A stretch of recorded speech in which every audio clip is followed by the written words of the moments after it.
more than a year before Pearl Harbor, our nation's defense program had greatly increased the use of the telephone. The armed forces were expanded, Army and Navy posts enlarged, new training camps built, hundreds of defense plants constructed, many in former cornfields far from central offices and existing telephone lines. And with every effort to speed mobilization, training, and production, requirements for telephone facilities and service increased on a scale never experienced before. Then came Pearl Harbor. Every resource of our nation was dedicated to one objective: victory. The tempo of the nation's united war effort was stepped up from day to day, from hour to hour. And every war activity placed new and unusual demands upon us, the men and women to whom has been entrusted the big and important job of meeting our country's war requirements for telephone service. With our country at war, we in the telephone business are at war. Operators and engineers, installers and stenographers, linemen and service representatives, accountants and records clerks, every telephone worker, all of us are teammates with the armed forces in the service of the nation. The telephone industry today is a war industry. The Northwestern Bell Telephone Company and subsidiaries operate in the 5 states of Minnesota, Iowa, Nebraska, and North and South Dakota. Our organization consists of about 13,000 persons, together with telephone plant and equipment, representing an investment of nearly $200 million.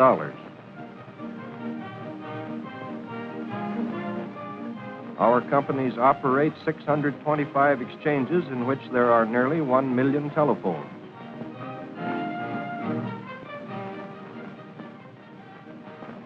In the same territory, some 1,300 other telephone companies operate about 2,075 exchanges with about 600,000 telephones. Our organization owns and operates a network of long-distance lines which interconnect all telephones in the territory. Telephone service and telephone work in every community are affected by war activities, no matter how far removed they may seem. But in defense areas, it is particularly necessary to provide additional telephone plant and equipment to meet increased telephone service requirements. Many installations of switchboards and other telephone equipment already have been made by the Northwestern Bell Telephone Company and subsidiaries at mines and ore docks, armament and munitions plants, Army and Navy establishments, and factories producing war materials. With additional war materials plants in our territory now under construction or being planned, still more telephone equipment and facilities will be required. And now let's see a few telephone activities associated with the war effort in our territory. The 5 states in which we operate are among 9 comprising the 7th Corps area of the United States Army. The 7th Corps area commander and his staff, because of their increasing war duties, have required ever-increasing local and long-distance telephone service. To meet those requirements, additional circuits and equipment were provided. Army posts in our territory became reception centers for selectees. New underground telephone cable was installed to meet increased service requirements.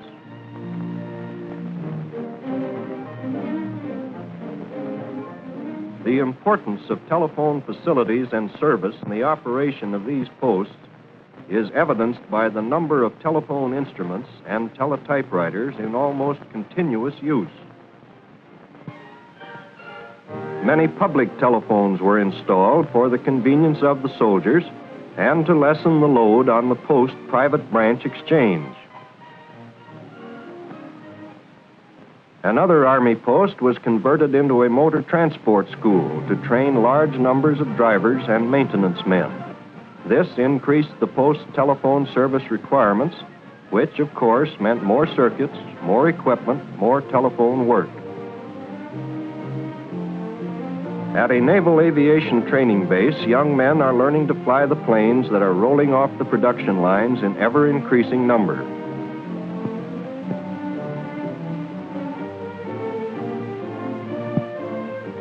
Here, too, telephone cable, switchboards, instruments, and teletypewriters were required and are now in use. At one point in our territory, a tremendous ordnance plant nears completion. To expedite construction of all war materials plants, telephone circuits and equipment must be furnished. On the site of this plant, we installed several miles of telephone cable, hundreds of telephones, and a switchboard in construction headquarters. And large amounts of additional equipment are being installed to meet the new telephone requirements when the plant is in operation. Remember, many of these plants are in locations which previously had no telephone facilities. At still another huge ordnance plant, a switchboard was provided in construction headquarters and connected with a central office some miles away by means of new telephone cable. When this picture was taken, about 12,000 calls per 24-hour day were being handled through this 4-position switchboard, and several miles of additional cable were being installed in order to meet all service requirements when the plant is in actual operation.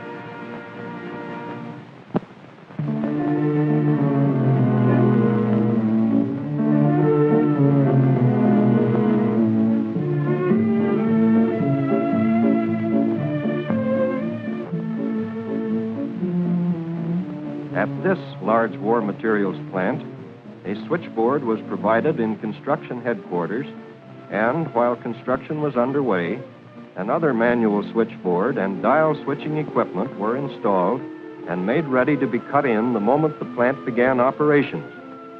To provide an adequate number of circuits to a nearby central office, several miles of underground cable had to be installed.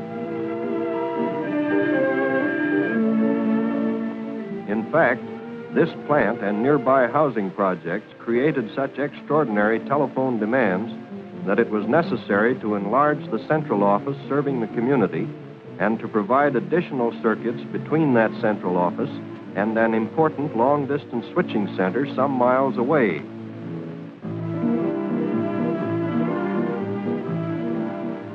At another tremendous ordnance plant, now in operation, our organization installed for the Army Signal Corps a complete telephone system, including several switchboards, many miles of telephone lines, and a large number of instruments and other equipment.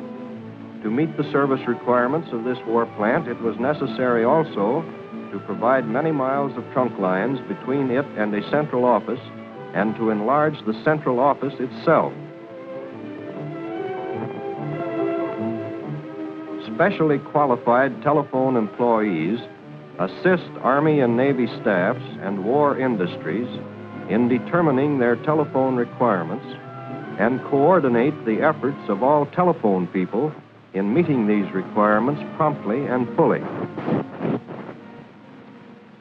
Technically trained telephone men also are assigned on a full-time basis to the design and maintenance of telephone equipment in a manner that will serve the armed forces and war industries in the best way with the fewest and briefest possible service interruptions. But every telephone activity or project in connection with the war effort has meant new problems and more work for all of us. Only those who are specially trained can perform these tasks efficiently and speedily. And nowhere else in the nation's service can we contribute more to the united war effort. We are all engaged in a vital war work and are essential to it. An operator never knows, of course, which calls are urgent and important. One call may be only a social visit, but the very next a matter of life and death, or a message affecting the outcome of the war. And so, night and day, every connection is established as quickly as possible.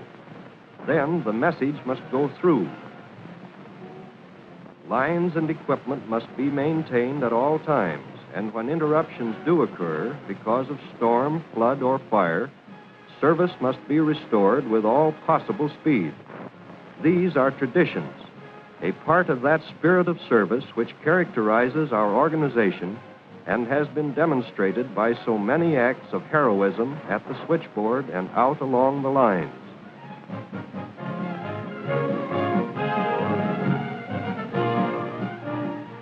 Many difficulties, many new problems have been and are being encountered.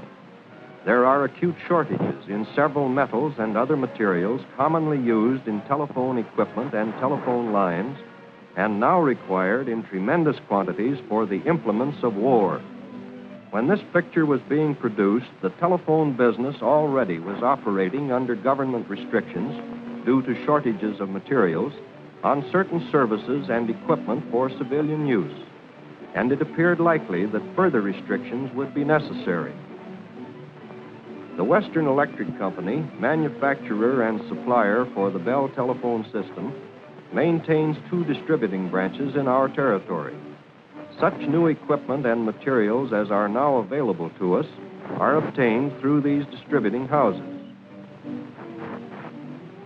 At these points, the Western Electric Company also operates shops in which our companies are able to obtain expert reconditioning and testing of telephone equipment. This service is particularly valuable under existing conditions when we must make the most effective use of all equipment and materials now available.